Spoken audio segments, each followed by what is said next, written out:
चलिए आज एक नए सेशन की शुरुआत करते हैं हम लोग, है ना।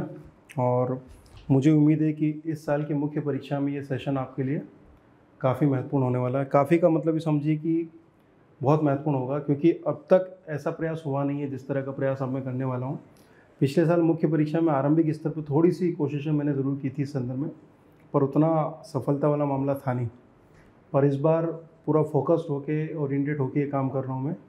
देखिए, आप में से कई सारे बच्चों ने ये महसूस किया होगा कि कुछ सेगमेंट ऐसे हैं आपके, या फिर मतलब प्रीलिम्स एग्ज़ाम जब आप दे के आए होंगे, या कुछ बच्चे ऐसे हैं जो कि मुख्य परीक्षा भी दे रहे होंगे, या फिर उन्होंने जब भी एग्ज़ाम वो दी होगी तो उन्होंने एक बात महसूस की होगी कि पूरे सिलेबस को चाहे ना पढ़ा हो, या फिर उस तरह से आपने उसको राइटिंग ना किया हो क्वेश्चन आंसर तरीके से, परंतु देखिए मैं बात ये बताने आया हूँ कि आपके 6 पेपर हैं और 6 पेपर का जो सिलेबस है उस सिलेबस को ही अगर काउंट करेंगे प्रॉपर तरीके से तो 18 पेज में जाएगा। समस्या ये होती है कि हम सिलेबस पढ़ना शुरू करते हैं, टीचर पढ़ाना शुरू करते हैं। टीचर सबसे ज़्यादा कंफर्ट वहाँ होता है पढ़ाने में जहाँ पर उसका स्ट्रॉन्ग हैंड होता है। अब एमपीपीएससी ने क्या किया मैं आपको बता देता हूँ एक उदाहरण से। जैसे कि फॉर एग्जांपल पेपर नंबर 4 जिसमें मैं चर्चा करने वाला हूँ आज, इन्होंने क्या किया कि paper number 1st, 2nd, 3rd, ठीक, ये 300 अंक के हैं। आपको पता है परीक्षा योजना क्या है। जो एग्जामिनेशंस प्लान है वो इसी तरह का है कि 300 अंक को इन्होंने डिसाइड किया, और उसके बाद में उन्होंने बताया हर पेपर में, आप ध्यान दीजिए स्क्रीन पे, उन्होंने बताया कि भैया हर यूनिट से हम हर एक यूनिट, हर पेपर में 10-10 यूनिट दी उन्हें शुरुआत के 3 पेपर्स में, और हर यूनिट से उन्होंने कहा कि हम 30 नंबर के क्वेश्चन लेंगे। और अभी जब मैंने प्रश्नों का विश्लेषण किया, खासकर इस बार अभी जो मैंने 2020 की मुख्य परीक्षा जो हुई है उसको जब मैंने क्लियर किया, तो मैंने ये देखा कि उन्होंने स्ट्रिक्टली पूरे के पूरे सिलेबस को कवर किया और हर यूनिट से 30 अंक के ही प्रश्न पूछे, ना 31 का पूछा है ना 29 का पूछा है। इसके अलावा जो बात समझने योग्य है वो है कि आपकी प्रारंभिक परीक्षा क्लियर करने के बाद आपको एक अच्छी पोस्ट या ठीक ठाक पोस्ट या पोस्ट लेने के लिए 775 से 800 अंक सामान्य स्थितियों में चाहिए। ये यूँ कह लीजिए, ज़्यादा मतलब थोड़ा सा और लिबरल हो जाएंगे भैया, जैसे लटक नहीं है तो 750 नंबर तो मिलने चाहिए। अब पेपर 1st, 2nd और 3rd पेपर जो है वो कई लोगों के लिए भूत बन गया था। इस बार हमेशा से रहा है, ऐसा नहीं है, तो पेपर 3rd भूत बन गया था। पेपर 4th में एथिक्स वाला मामला है, वहाँ पर 2 केस स्टडी, और अधिकांश मामलों में लगभग 50% पेपर ऐसा है वो जहाँ पर अगर आपकी राइटिंग स्किल डेवलप नहीं है तो वो आपको अच्छा अंक नहीं देगा। पेपर नंबर 4 की बात करूँ। पेपर नंबर 5 हिंदी में आते हैं, तो हिंदी में जहाँ तक चीज़ें फैक्चुअल है, जैसे कि मैंने एक वीडियो बनाया शुरुआत में बताना शुरू किया, तो शुरुआती जो क्वेश्चन है जो फैक्चुअल है कि भाई ये संज्ञा क्या है, सर्वनाम क्या है, ये क्या है, वो क्या है, इनको तो एज इट इज़ पिक किया जा सकता है। जैसे कि मैंने पिछली बार टेस्ट सीरीज़ में पेपर बनाया तो अधिकांश क्वेश्चंस जो फैक्चुअल हो सकते थे पेपर नंबर 5 में वो मिल गए। पेपर नंबर 6, अब पेपर नंबर 5 में ही कुछ ऐसे पोर्शंस हैं जिनको आप वहीं बैठ के कर सकते हैं। मतलब वही बात आ गई कि आप में राइटिंग स्किल कितनी है। इसके बाद पेपर नंबर 6 पे आते हैं ऐसे, और हमारा पत्र लेखन है। पत्र लेखन का फॉर्मेटिंग हो सकता है, परंतु आप सोचें कि नहीं मैं पूरा का पूरा जैसा चाहिए ये इबारत सहित वो पत्र लिखना आपके हाथ में आ जाए तो ये असंभव है। आनंद मास्टर या आनंद जैसे 100 और मास्टर भी मिल जाए तो जब तक पेपर आउट नहीं होगा वो चीज़ नहीं होगी। अब ध्यान से सुनिए, सांस खोल के जो मैं बता रहा हूँ, यानी कि पेपर नंबर 4th, 5th और 6th में 30 से 40% सिलेबस ही ऐसा है जिसको फैक्चुअल तरीके से पिक किया जा सकता है, और बाकी 50 से 60% जो मामला है वो राइटिंग प्रैक्टिस का है। मैंने पेपर 4th, 5th, 6th से शुरुआत की। अब मैं पेपर 1st, 2nd और 3rd की बात करता हूँ। अब देखिए पेपर 1st में जब आप जाते हैं तो आपको क्या देखने को मिलेगा, हिस्ट्री, ज्योग्राफी। अब आप इसको हल्के मत लीजिए, तो इंडियन हिस्ट्री और ज्योग्राफी की बात की, अभी तो एमपी बचा हुआ है। अब पेपर 2nd में आइए, पेपर 3rd में आइए, तो आपको अंदाज़ा लगेगा कि पेपर 1st, 2nd और 3rd का जो सिलेबस है वो महासमुद्र है। वहाँ फैक्चुअल चीज़ें आती हैं, ये बात एकदम क्लियर है। और अगर सावधानीपूर्वक कोई अनुभवी व्यक्ति वहाँ बैठे तो वहाँ से 50% या 60% या 65% मैक्सिमम 65% प्रश्नों या 70% प्रश्नों को पकड़ सकता है। मैं बता रहा हूँ आपको, ये मैं करने वाला हूँ। पिछली बार केवल टेस्ट सीरीज में 634 अंक के क्वेश्चन बने, ये मैं जैसे मैं बता रहा हूँ ये कर ही रहा हूँ। मैंने पहले अंक देख लिए कितने मिले, उसके बाद में वीडियो अपनी सुविधा से कि हाँ मुझे अपना टाइम मिल रहा है मैं कर रहा हूँ, मैं बना रहा हूँ। मुझे साक्ष्य देने हैं तो मुझे किसी ने तलवार नहीं रखी भैया आज ही बताओ, मैं आराम से इत्मीनान से पूरे शिद्दत से साक्ष्य एकत्रित करके दे रहा हूँ। प्री की भी दे रहा हूँ, मेंस की भी दे रहा हूँ, जो बोल रहा था। इस बार जो योजना बनाई वो ये है कि अगर पेपर फर्स्ट सेकंड थर्ड के फैक्चुअल और फोर्थ फिफ्थ और सिक्स के फैक्चुअल लिए जाएँ तो 1400 में से 950 से 1000 अंक के प्रश्न मिल सकते हैं और उनके आंसर, ठीक। बाकी जो 400 से 450 अंक का जो मामला है वो है आपकी राइटिंग स्किल का। अब वो राइटिंग स्किल ऐसा नहीं है कि भैया कोई किताब में लिखा है कि ये कोई, मैं आपको बता दूं किसी MPPSC का कोई भी पेपर अभी तक जो बना है, अभी तक प्री के पेपर को छोड़ के मुख्य परीक्षा का कोई मॉडल आंसर नहीं बना अभी तक दुनिया जहां में। ना कोई आपके लिए कि भैया इस प्रश्न का उत्तर क्या मान रहे हैं, आप अगर कॉपी देखने का अधिकार तो है। एक ही प्रश्न के एक ही उत्तर पे कहीं 3 अंक मिल रहे हैं, 3 में से 3, और कहीं 2 मिल रहे, कहीं 1 मिल रहे, और कहीं तो चेक ही नहीं किया, ये भी हुआ है, ये भी हुआ है। तो अब मैं MPPSC की गफलत या इन सब पे चर्चा नहीं करूँगा क्योंकि वो हमारे हाथ में नहीं है। देखो जो लोग लड़ाई लड़ने के मूड में वो लड़ते रहे, मुझे उससे मतलब नहीं है क्योंकि मैंने बहुत कुछ देखा है इस सब चीज़ों में। मैं जो बताना चाह रहा हूँ बस ये कि हमारे हाथ में क्या है, अच्छा पेपर करना। अब मैंने आपको जैसे बताया कि पिछले साल अगर टॉपर के जो लास्ट रिजल्ट है अगर आप देखेंगे 940 के आसपास अगर आपके नंबर आ जाते हैं 940, तो आप फर्स्ट रैंक के आसपास हो। और अभी जो पेपर का स्तर है उस हिसाब से मैं मान रहा हूँ कि इस बार का जो टॉपर है वो 900 से लेकर 925, कोई एक्स्ट्रा ऑर्डनरी आया तो 950 के ऊपर कूद गया तो वो ठीक है, पर जो टॉप 10 के जो नंबर हैं वो 900 से 910, 15, 20 के आसपास होने, जिसमें मैं मानता हूँ कि जो टॉप करने वाला है उसको कम से कम 120-130 नंबर तो 175 में से इंटरव्यू मिलेंगे। इसका मतलब ये है कि 800 अंक लाके आप डिप्टी कलेक्टर की पोस्ट को ले सकते हैं, जो कि आपका सपना है। मैं बहुत सिंपल सी बात करूँ, मैं पेपर देने जा रहा हूँ तो मैं अपना टारगेट कितना बनाऊँगा या आप कितना बनाएंगे, 800 अंक। अगर आपको पोस्ट ही लेनी है तो 750, 750, 750 ले आइए ताकि आप अटक जाएँ। बस ये 50 नंबर का ही खेल है मेंस, और बाकी जो खेल है वो इंटरव्यू का है, आपकी किस्मत का है। 100 अंक का ही मार्जिन होता है सिलेक्शन से लेके लास्ट नंबर तक। 100 भी हो सकता है, 80 भी हो सकता है, 70 भी हो, 70 से 100 का मार्जिन अभी तक का रहा है अगर आप देखेंगे फाइनल लिस्ट में। तो उसमें भी कैटेगरी का है, पोस्ट कितनी है, कितनी संख्या में OBC को है, कितनी SC को है, कितनी ST को है, कितनी महिलाओं को है, ये सब शामिल है उसमें। तो मेरा ये कहना है कि लास्ट लटकने के लिए तो आप सोच भी नहीं रहे होंगे। तो कुल मिलाकर मामला 800 अंक का है। अब 1000 नंबर के प्रश्न और उत्तर मिल जाते हैं। मान लो कि मैंने एग्ज़ाम देने गया और मुझे फैक्चुअल 950 या 1000 अंक के मिल गए, मुझे खुद मिल गए। अब मैं लिखने बैठा वहाँ पे, आप विश्वास करें आपको किसी भी उत्तर में, मतलब 3 नंबर वाले और 2 नंबर वाले छोड़ दीजिए, बाकी 5 नंबर, 11 नंबर या एथिक्स के पेपर में 20 नंबर या केस स्टडी, यहाँ पर आपको 70% से ज़्यादा मार्क्स देंगे नहीं एग्जाम में, देंगे ही नहीं। वो जो पेपर थर्ड में मैथ्स वाली यूनिट है वहीं पे पूरे अंक मिलेंगे आपको, या 3 में से 3 मिल जाएंगे, 2 में से 2 मिल जाएंगे। तो समझदार लोग तो ये करते हैं कि 3 से 3 वाले बहुत अच्छे से बना के आते हैं, पर हलवा नहीं, सब कुछ करना है। जैसे कि पेपर फोर्थ में आपके पास विकल्प ही नहीं, अथवा वाला मामला ही नहीं, तब क्या करेंगे? पेपर फिफ्थ में भी नहीं, तब क्या करेंगे? समझो मेरी बात। तो मैं जो समझाने की कोशिश कर रहा हूँ वो ये कि 1000 अंक में से अगर आप काम करते हो तो 60-65 अंक आप मान लो, परसेंट अंक अगर ये करते हो तो ये 600 से 650 अंक होते हैं। जैसे कि मैंने पिछले साल टेस्ट सीरीज़ में जो टेस्ट पेपर बनाया 116, उसमें 634 अंक के प्रश्न आए जो कि फैक्चुअल थे। तो कोई बच्चा उसको अटेम्प्ट करेगा तो मैं मानता हूँ कि अगर उसने वो आंसर लिख लिया तो वहाँ पर वो 70% मार्क्स उसको मिल जाएंगे। कोई प्रश्न जो आपने पहले लिख लिया उसका आंसर आपके नोट्स में है, आपने उसको 1-2 बार पढ़ा है, आपने लिखा है अपने हाथों से, तो 70% मार्क्स उसके मिल जाएंगे। यानी कि 650 और अभी मैं ढूंढूंगा तो 700 हो जाएगा, अभी पूरा नहीं ढूंढा मैंने। तो 700 में से 70% यानी कि 500 अंक तो पिछले साल टेस्ट सीरीज़ में ही बच्चों ने मिला लिए। कितने में से? 1400 में से। अब ध्यान दीजिएगा, 700 में से 500 आ गए तो बाकी जो 700 अंक बचे हैं, अगर किसी बच्चे की राइटिंग स्किल डेवलप और अच्छी तैयारी की है तो 500 अंक ये हो गए और उसको चाहिए कितने, 300 अंक और।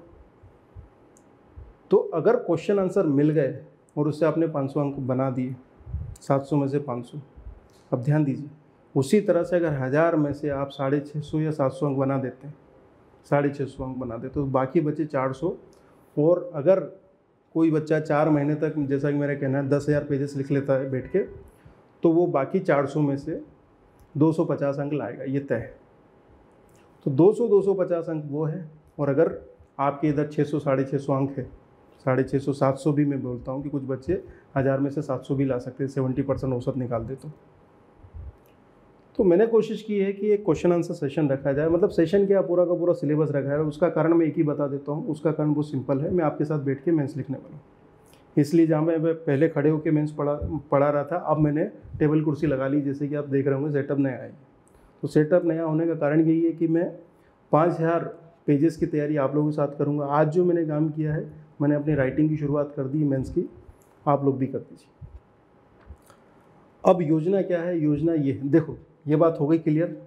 तो मामला ये है कि बेटा अगर आपके पास 1000 अंक के क्वेश्चन ऐसे नहीं हैं या 900 अंक के क्वेश्चन ऐसे नहीं है जिसको आपने अपने हाथों से नहीं लिखा है, या आप कोई बहुत बड़े धुरंधर नहीं है, या फिर ईश्वर का आपके ऊपर हाथ नहीं है, तो फिर डिप्टी कलेक्टर बनने का मामला थोड़ा सा अड़बड़ है।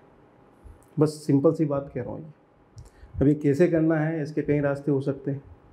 जैसे आप में से कुछ बच्चों ने पूरा सिलेबस पढ़ रखा होगा, कुछ बच्चों ने सिलेबस नहीं पढ़ा होगा। मैं आपको सीधे बता रहा हूँ कि मैं अगर सुबह से शाम तक बैठ के भी 8 घंटे 10 घंटे रोज़ भी पढ़ाऊँ आपको, तो पूरा सिलेबस पढ़ा नहीं सकता, कोई नहीं पढ़ा सकता। अगले 4 महीने में अगर कोई कहे माय का लाल कि मैंने सारा सिलेबस पढ़ा दिया, मैंने पिछले साल अगस्त में, बहुत खुल के बोल रहा हूँ, प्री और मुख्य परीक्षा क्लासेस शुरू की थी, पूरी की पूरी टीम उतार के काम शुरू किया था। उसके बाद मैंने ये महसूस किया कि उसके बाद भी मामले अधूरे हैं।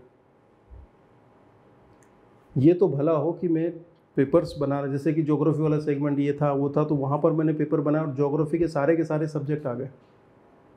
ठीक है, आप में से जो भी बच्चा है, मैं आपको सीधे बता दे रहा हूँ, पहली बार जो भी बच्चा मेंस लिख रहा है जिसने सिलेबस नहीं किया है, उसके इस बार मुख्य परीक्षा निकालने के चांसेस बहुत कम है। इस बार भी है और अगली बार भी है। उसका कारण बहुत स्पष्ट है, आपका सिलेबस काफ़ी बड़ा है, सबसे पहली बात तो ये। दूसरी बात जो है मुद्दा वो ये है कि क्या किया जा सकता है। तो जो मैं कर सकता हूँ या मैं जो करने वाला हूँ वो ये है कि मैं पूरे के पूरे 1000 अंक, देखो मैं बात बहुत सिंपल सी कर रहा हूँ। मैंने बोला खड़े होके कि भैया 75 अंक या 75 प्रश्न प्री में दिखाऊंगा। एग्ज़ाम हुई, उसके 5 दिन तक मैंने कोई चूचा नहीं की किसी से, कोई यूट्यूब नहीं, कोई फ़ोन पे बात हुई, मैंने कहा बेटा 2 दिन और रुको, मैं 2 दिन बाद बताऊंगा क्या कट ऑफ होगा। फिर एक दिन आया और बोला कि भैया 71 से 73 ये जनरल का कट ऑफ है, मेरे अकॉर्डिंग बॉयज़ का, उसके हिसाब से आप देख लो। मुझे नहीं पता आप लोग कितने सहमत हैं नहीं सहमत है, अभी 15 जुलाई तक आपको पता लग जाएगा। ठीक, साथ ही मैंने बताया कि भैया आपने जो पेपर दिया उसमें डायरेक्ट इनडायरेक्ट यानी कि सीधा सीधा प्रश्न कुछ मिल जाएंगे, कुछ ये बताऊंगा कि भैया छपा हुआ है, और कुछ ये बताऊंगा कि डिटेलिंग को लेके चले। तो ये जो पेपर है इससे लगभग 85 प्रश्न मिल गए। ठीक है भाई, पर्याप्त है, मैंने ढूंढना बंद कर दिया। अब उनके वीडियोस बनाने का टाइम मिलता है वो मैं बना देता हूँ, 1 2 3 4, आज भी 1 आध 2 आए। अब मैं जो करने वाला हूँ वो ये है बेटा, मैं अकेला, कोई नहीं दूसरा, मैं अकेला अपनी सहूलियत के हिसाब से, यानी कि अभी मैं 12 बजे बैठा हूँ आपके साथ, मैंने समय डिसाइड किया सुबह का 7:30 बजे का 10:30 बजे तक। ठीक, मुझे लगा कि रात को भी आना है तो रात को बैठ जाएंगे, मुझे लगा कि दिन में आना है दिन में बैठ जाएंगे। मैं इन 4 महीनों में 1000 अंक के प्रश्न अगली मुख्य परीक्षा के करवा दूंगा, सारे के सारे 6 पेपर के। ये प्रश्नोत्तर सेशन की बात कर रहा हूँ, क्वेश्चन आंसर सेशन की बात, और उसमें जो प्रश्न होंगे और जो उत्तर होंगे उसका फॉर्मेट ये होगा। अभी मैं डिस्कशन करूँगा पेपर पे जी। ये सब पेपर डले हुए, मैंने रात को क्या सुबह बैठ के मैंने आंसर लिखे। यही मेरी राइटिंग जो आप देख रहे हैं, 3 अंक 5 अंक। अब देखिए ये कितने शब्द हैं, 1 2 3 4 5 6 7 8 9 10 11 12 13 14 शब्दों में 3 अंक लिख दिए कि भैया प्रश्न है, और उसका उत्तर मैं लिख के आऊँगा तो उस सर्टेन टाइम में कितना लिख सकता हूँ। पिछली बार टेस्ट सीरीज़ में जो राइटिंग हुई थी तो वो टाइप हुई थी, बोलने में टाइप करने वाला को नहीं पता, सामने वाला कि आराम से इत्मीनान से भैया कि उसमें ज़्यादा दे देते हैं, बच्चा पढ़ेगा लिखेगा। इस बार ये सब नहीं होना है। इस बार क्या खेल होना है भैया, 3 अंक में क्या लिखना है, कैसे लिखना है, ये चीज़ें बतानी है और सीधे लिख के आगे बढ़े। तो पूरा का पूरा सेशन बेटा इस तरह से होना है। मैं अपनी मुख्य परीक्षा के लिए जो राइटिंग करने वाला हूँ वो आपके साथ शेयर करूँगा और उन पे प्रश्नों पे क्या आंसर होना चाहिए वो बताऊँगा। अब पहला प्रश्न ये है कि क्या पूरा सिलेबस के सारे क्वेश्चंस आ जाएंगे? उत्तर है नहीं, ये संभव ही नहीं है। जब 4 महीने में पूरा सिलेबस पढ़ना संभव नहीं है, उसको लिखना संभव नहीं है, तो उस पर सारे क्वेश्चन, सारे मतलब जितने डायमेंशंस के बन सकते हैं वो लिखना, ये काम है लगभग 2 साल का। 2 साल अगर रोज़ कोई व्यक्ति 4 घंटे लिखे तब ये जाके पूरा होता है। मेरी कोशिश क्या है, क्वेश्चन आंसर सेशन से 1000 अंक के क्वेश्चन दिखा देना आपको। तो अब आप कहोगे सर कितना घंटे, कितने क्वेश्चन, कितने ये कितने वो, तो इसका उत्तर है मैं समय हिसाब, देखो मैं सिंपल सी बात करता हूँ।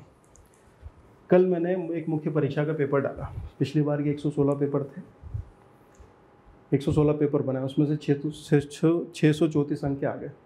अब मुझे क्या करना है, मुझे और 100 पेपर बनाने, और जब मैं 100 पेपर और बनाऊंगा तो वो जो प्रश्न आए हुए हैं उनकी संख्या में मिस कर रहा हूँ अभी, पर अंक मुझे ध्यान है, उनको हटा दिया जाए तो बाकी सारे प्रश्न जो बचे उनमें से आने की संभावना तो है। वो प्रश्न है और उत्तर है। मैं टेस्ट सीरीज़ की बात कर रहा हूँ, अभी इसकी क्लास की बात नहीं कर रहा हूँ। और जब ऐसा है वहाँ पे, तो इसका मतलब है कि वो जो 116 पेपर है उसमें जो लगभग 2 से 2500 क्वेश्चन और आंसर है वो महत्वपूर्ण है। तो मुझे ये बात समझ में आई कि अगर 2 से 2500 क्वेश्चन पे मैं 600-700 अंक ला सकता हूँ तो मुझे क्या करना है, उसी हिसाब से काम कर लेना है।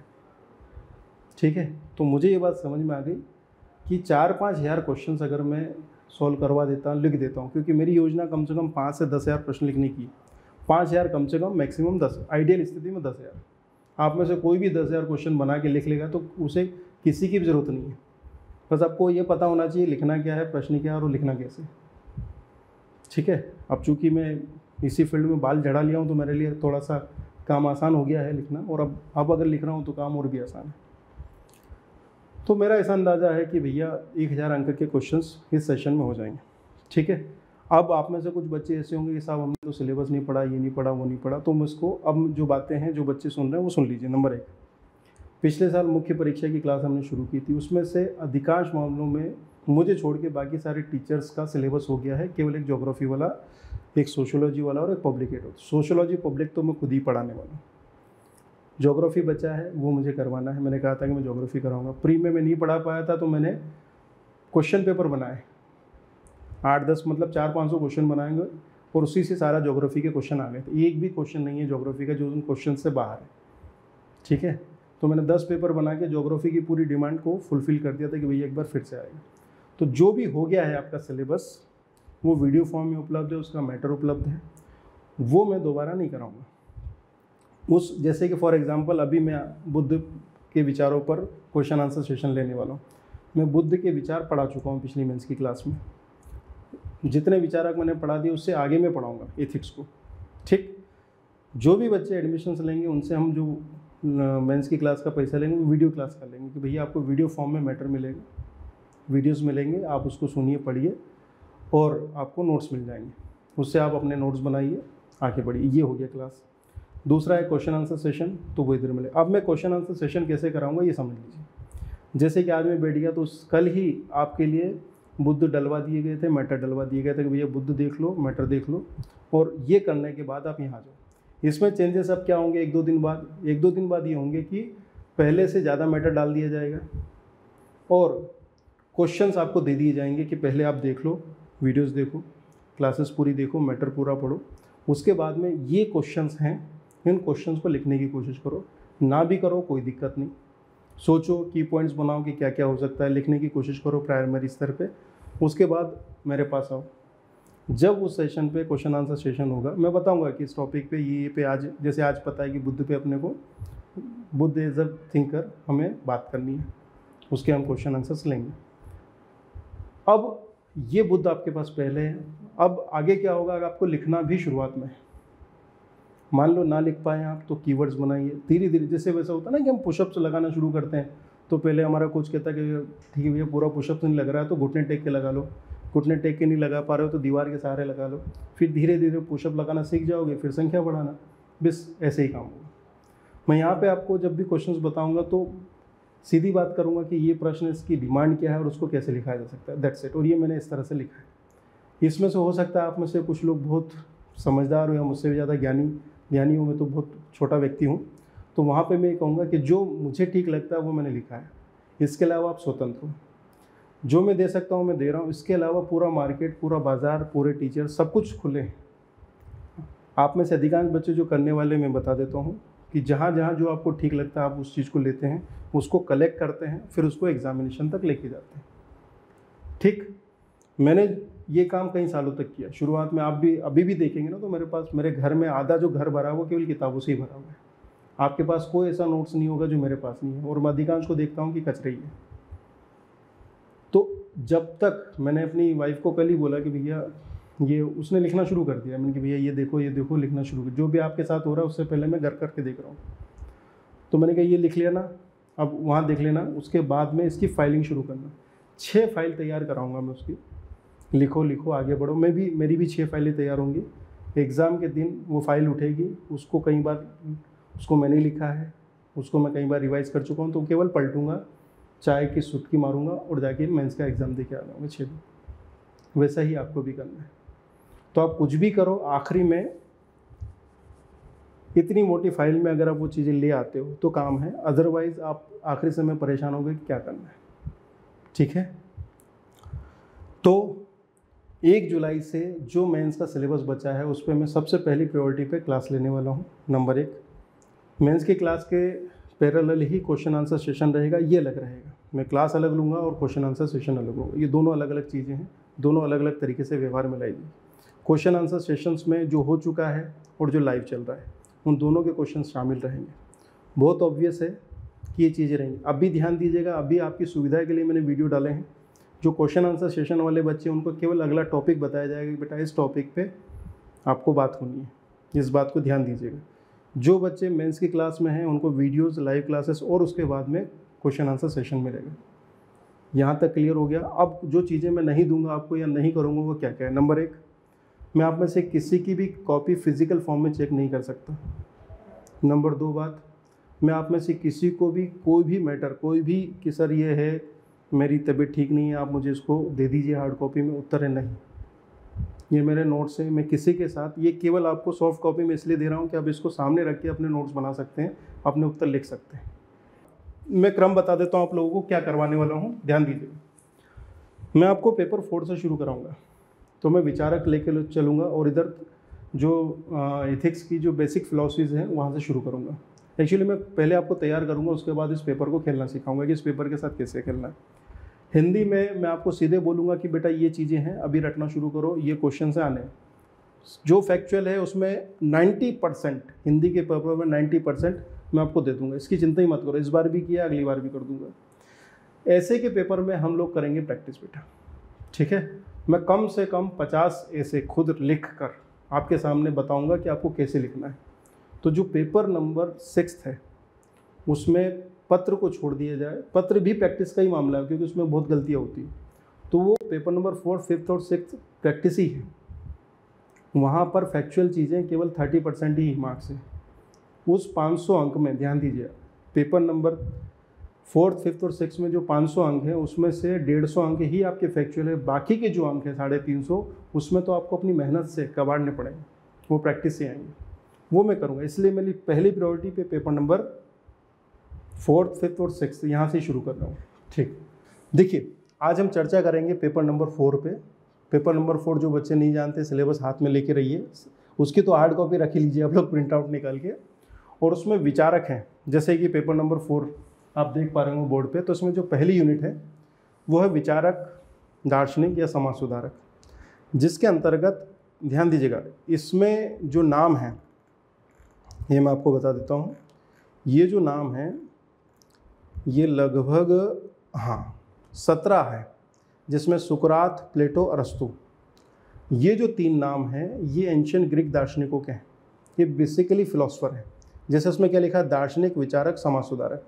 तो इसमें सुकरात, प्लेटो, अरस्तु जो है ये ग्रीक या यूनानी दार्शनिक, ठीक है। इसके बाद महावीर, बुद्ध, शंकर, चारवाक, गुरु नानक, कबीर, तुलसीदास, रविन्द्रनाथ टैगोर, यहाँ तक ठीक है। नंबर तुलसीदास तक आप समझ लीजिए कि मध्यकालीन विचारक हो गए, समाज सुधारक। और उसके बाद में आधुनिक काल में रविन्द्रनाथ टैगोर, राजा राम मोहन राय, सावित्रीबाई फुले, दयानंद सरस्वती, स्वामी विवेकानंद, महर्षि अरविंद और सर्वपल्ली राधाकृष्ण। इसके अलावा भी थिंकर्स हैं जो कि आपके पेपर सेकंड में हैं, जो कि पॉलिटिकल हैं, जैसे कि गांधी, नेहरू, पटेल, है ना, ये वहाँ मिलेंगे आपको, उस पर भी बात करेंगे अपन। अब जो मुद्दा है वो क्या है कि हमें एक एक विचारक लेना है। अब ध्यान दीजिएगा कि भैया ये जो पहली यूनिट है, इन्होंने क्या दिया है, इन्होंने 5 यूनिट दिया आपके सामने। देखिए पहली यूनिट है दार्शनिक और विचारक, अगर आप देख पा रहे हो ये देखिए, ठीक है। तो दार्शनिक और विचारक वाला ये पहला यूनिट हो गया आपका, जिसमें 17 विचारक हैं।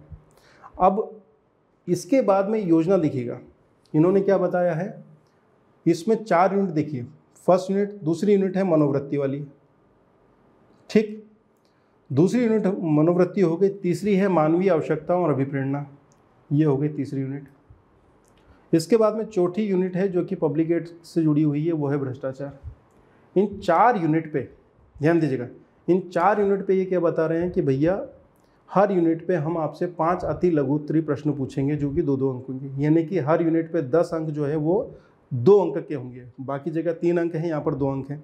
इसके बाद में हर यूनिट पे हम आपसे 5-5 अंक के 2 प्रश्न पूछेंगे, और उसके बाद में हर एक यूनिट पे हम आपसे एक 20 अंक का प्रश्न पूछें। ध्यान दीजिएगा यहाँ पर ये जो 20 अंक का प्रश्न है बहुत डिसिसिव होने वाला है। इसके बाद में जो यूनिट नंबर 5 है उसमें कहा कि भैया यहाँ पर हम आपसे केवल 2 केस स्टडीज़ पूछेंगे जो कि 20-20 अंक की होगी। इनकी शब्द सीमा आप केस स्टडी में ज़्यादा लिखिए, 500 अंक लिखिए। यहाँ पर 200 शब्दों के लिए हम आपको 20 अंक दे देंगे, ठीक है। और बाकी जो 2 अंक या 2 अंकों के लिए है। अब देखिए इसमें जो टोटल प्रश्न है 2 अंकों के लिए, ध्यान दीजिएगा, 5 यूनिट है, हर 5 यूनिट से अगर आप 2-2 क्वेश्चन लेंगे तो ये 10 हो जाते हैं। और इधर हर यूनिट से 5 यूनिट है, अगर आप 2-2 क्वेश्चन लेंगे तो ये 10 हो जाते हैं। अब मैं आपको उदाहरण बता देता हूँ, जैसे कि ये कौन सा पेपर है, ये अभी अप्रैल में हुआ जो पेपर है उसकी बात कर रहा हूँ, 2020। तो पेपर नंबर 4 लिया मैंने, और उसमें पहला अनंत चतुष्टय क्या है, जैन मत से संबंधित है, ये एक ही हो गया। उसके बाद में बौद्ध दर्शन में त्रिपिटक क्या है। अब देखो पहला थिंकर, दूसरा थिंकर, ठीक, ये हो गया तीसरा थिंकर। इसके बाद में सुकरात, ये देखिए यहाँ पर सुकरात, ये चौथा क्वेश्चन। इसके बाद में यहाँ देखिए अद्वैत वेदांत दर्शन, ये है शंकराचार्य। अब ये जो 5 क्वेश्चन है ये पहले यूनिट से ही है। इसके बाद अगले 5 आप देखेंगे तो ये दूसरी यूनिट से मिलेंगे, अगले 5 देखेंगे तो तीसरी यूनिट से मिलेंगे, और अगले 5 देखेंगे तो चौथी यूनिट से। तो चौथी यूनिट से 4 यूनिट से इन्होंने हर यूनिट से 5-5 लिए, तो ये हो गए 20 क्वेश्चन आपके।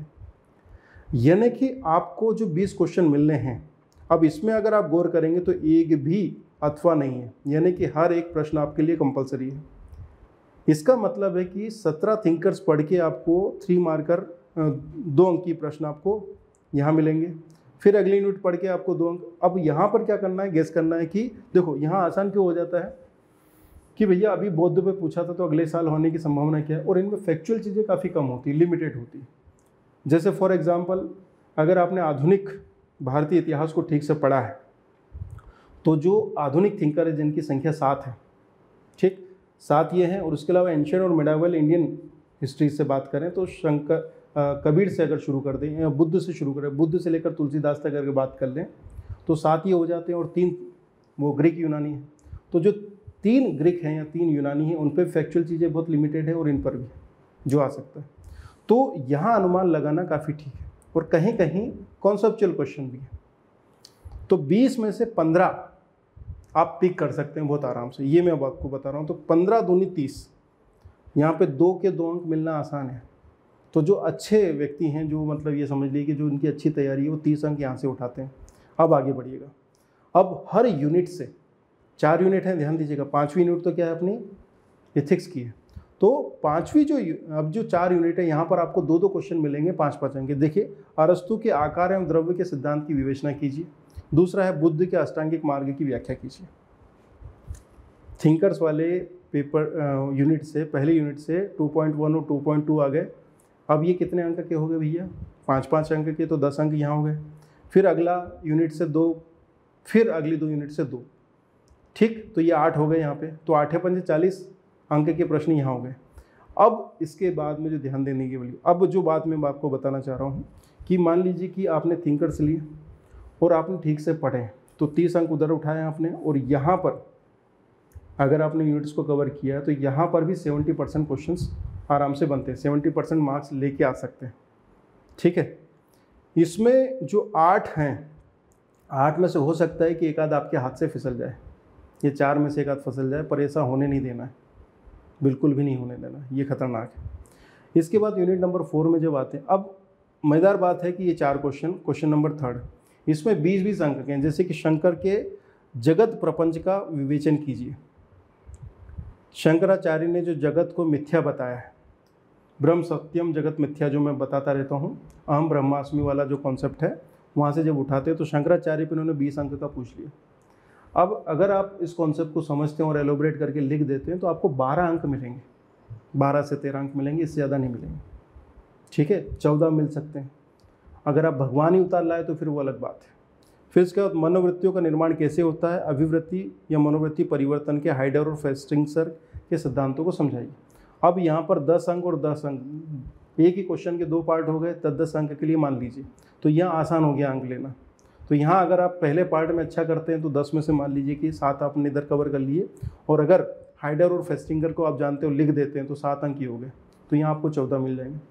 यानी कि प्रश्नों की भाषा अगर ऐसी हो, जैसे अब ये है कि सुशासन की प्रमुख विशेषताएं लिखिए, इसी तरह का एक प्रश्न मैंने आज उठाया है, तो अगर ये प्रश्न है 20 अंक में, तो यहाँ 15 अंक 16 अंक ले सकते हैं। ऐसे प्रश्न जहाँ आप अंक ले सकते हैं, फैक्चुअल उसको कैसे लिखना है, उसको बहुत अच्छे से पिक करना है और उसको एक सर्टेन टाइम में उठा के रखना है, लिखना है, मेहनत करनी है उस पर। समझिए इस बात को। उधर पहली क्वेश्चंस जिसमें आप कितने क्वेश्चंस बनाएंगे, 20 के आंसर लिख कर आपको कितने अंक मिलेंगे, 30। इधर 2 क्वेश्चंस को ढंग से अगर आप लिख देते हैं तो आप 30 अंक ला सकते हैं। तो आपको थोड़ा सा मैनेजेबल चीज़ें करनी पड़ेंगी, टाइम वगैरह पे, इस पर हम बात करेंगे। इसके बाद में अब बात समझ में आई आपको कि शुरुआती जो यूनिट हैं, जो शुरुआत की जो 4 यूनिट्स हैं, इनसे आपको 20 क्वेश्चन 2-2 अंक के लिए करना है। फिर क्वेश्चन नंबर जो सेकंड है, उसमें हर यूनिट पे 2-2 क्वेश्चन करना है आपको, 5-5 अंक के, 8 प्रश्न ये हो गए। और उसके बाद में तीसरी यूनिट पे 4 क्वेश्चन ये करना है आपको, तो 8 और 4 12, और 20 और उधर हो गए 32, और उसके बाद में 2 केस स्टडी है। अब केस स्टडी के बारे में आपको ये बता दूं कि ये बहुत ही व्यक्तिगत मामला है, कोई भी मॉडल आंसर नहीं है केस स्टडी का। परंतु मैं आपको ये बता दूं कि अगर आपने एथिक्स को ढंग से पढ़ा है, चीज़ों को आप समझते हैं, आपकी भाषा पर पकड़े और आप तार्किक रूप से कर पाते हैं, तो काम आसान हो जाए। कल वाली क्लास में मैं केस स्टडी पर ही, पहली केस स्टडी अपन सॉल्व करेंगे, कल ही करेंगे। मैं आपको ये भी बता रहा हूँ कि मेरे साथ बैठ के 50 केस स्टडी सॉल्व कर लीजिए, आपको 70% मार्क्स मिल जाएंगे। कैसे होना है, कैसे नहीं होना है, कुछ भी नहीं करना है, बहुत प्रैक्टिकल एस्पेक्ट से ये चीज़ें लेके चलनी है, और वो आंसर जब आपके अंदर से बनने लगेंगे तो काम आसान हो जाएगा, ठीक है। जब भी आप कोई केस स्टडी करो तो फैक्चुअल चीज़ों से बचना है। बहुत सारे केस स्टडी बनाने वाले ऐसे बनाते हैं कि ऐसा लगता है कि जीएस का प्रश्न का उत्तर पटक दिया और वहाँ पे फिर क्वेश्चन फ्रेम कर रहे हैं, तो वो गलत तरीका केस स्टडी सॉल्व करने का, ठीक है भैया। बस हमें क्या करना है, इसी तरह से हर प्रश्न का विश्लेषण करना है। जैसे कि पहला केस स्टडी ये हो गया, इसमें 5 प्रश्न है, मैंने कल ही सॉल्व किया घर बैठ के, इसको कल मैं आपको करा दूंगा। फिर उसके बाद में ये सेकंड केस स्टडी है, इस पर 5 प्रश्न, इसमें मैं देख लूँगा। तो कुल मिलाकर ये जो आपका 4th पेपर है, 5 यूनिट्स में है। अब देखो क्या होता है बेटा कि कभी कभी कोई छोटी सी चीज़ समझाने में भी ज़्यादा समय लगता है, और कभी कभी बहुत सारी चीज़ों को समझाने में भी कम समय लगता है। तो ये मेरे ऊपर निर्भर करेगा कि मैं किस चीज़ को कितना समय लूँ। इसका मतलब ये नहीं है कि मैं आपका टाइम मैनेजमेंट ख़राब करूँगा या आपके क्वेश्चन आंसर सेशन को आगे पीछे विलम्ब करूँगा, ऐसा नहीं। हम अपनी रिक्वायरमेंट के हिसाब से कि कहाँ समस्या आ सकती है, कहाँ नहीं आ सकती, प्रश्नों की संख्या कम या ज़्यादा करेंगे, है ना, स्पीड को कम या ज़्यादा बढ़ाएंगे। परंतु टारगेट ये है कि आज से जो शुरू किया था, जुलाई, अगस्त, सितंबर, अक्टूबर की 20 तारीख या 15 तारीख, उससे ज़्यादा नहीं, अक्टूबर की 15 या 20 तारीख तक मेंस की सारी जो क्वेश्चन आंसर सेशन है वो कंप्लीट कर दें, ताकि कम से कम पूरा 1 महीना आपके हाथ में रहे। मैं आपको बता दूं कि नवंबर में पेपर है आपका, उसको कोई नहीं रोक सकता। अगले साल चुनाव है, तो माहौल पॉजिटिव बनाना है सबको, और ये रिज़ल्ट का माहौल आने वाला है फिर से, ठीक है। तो नवंबर में पेपर है, जैसा कि मैंने बताया था कि भैया ये पेपर हो रहा है आपका 19 जून को, मत परेशान हो।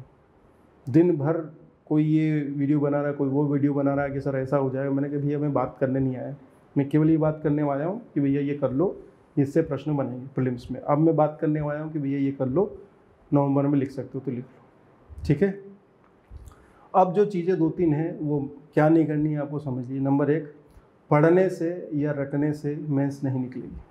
चीज़ें समझने से और लिखने से, समझा भी ना हो, लिखना है। और बहुत सारे ऐसे लोग हैं जो बोल भी नहीं पाते हैं, परंतु वो मेंस में इतना अच्छा कर पाते हैं कि उधर 100 नंबर भी मिलेंगे ना तो भी काम हो जाएगा। तो जिसकी कलम में ताकत है, जिसने, देखो प्री में यहाँ दिमाग पे लोड आता है, मेंस में उंगलियों पे, जब तक आपकी उंगलियों में गड्ढे ना पड़ जाएं। अगर आपकी उंगलियों में गठान पड़ गई, गड्ढे पड़ गए, ठीक है, और अभी तो शुरुआत में हाथ ही नम जाएंगे, आपके हाथ दुखने लगेंगे। ये शुरुआत है, धीरे धीरे धीरे धीरे प्रैक्टिस होगी लिखने की। पेन वगैरह डिसाइड कर लीजिए, ये सब हो जाएगा। तो हम हर पेपर को उठाने के पहले उस पर पूरा डिस्कशन करूँगा। और ये तो आज अभी मैंने सेशन बहुत छोटा है, धीरे धीरे धीरे मैं पिछले 4-5 सालों के पेपर्स पर भी डिस्कशन करूँगा, उनके क्वेश्चंस पे भी, क्योंकि वो क्वेश्चंस कैसे रिपीट होंगे, किस फॉर्म में रिपीट होंगे, ये भी बताऊँगा मैं आपको। मैं लगभग आपको ये बताने वाला हूँ कि ये क्वेश्चंस आएंगे, और हो सकता है कि बहुत अच्छी स्थितियाँ बने और आप में से बहुत सारे लोग काफ़ी अच्छा कर पाएँ, ठीक है भैया। तो पेपर नंबर 4 में विचारकों को ले रहे हैं हम, और इसमें सबसे पहले हम किस पे लेंगे, हम बात करेंगे बुद्ध पे, ठीक है। तो बुद्ध पे मैंने कुछ क्वेश्चंस लिए हैं। पहले बात करते हैं 2 अंकों के लिए। बुद्ध पे पहला जो प्रश्न है वो है 4 आर्य सत्य।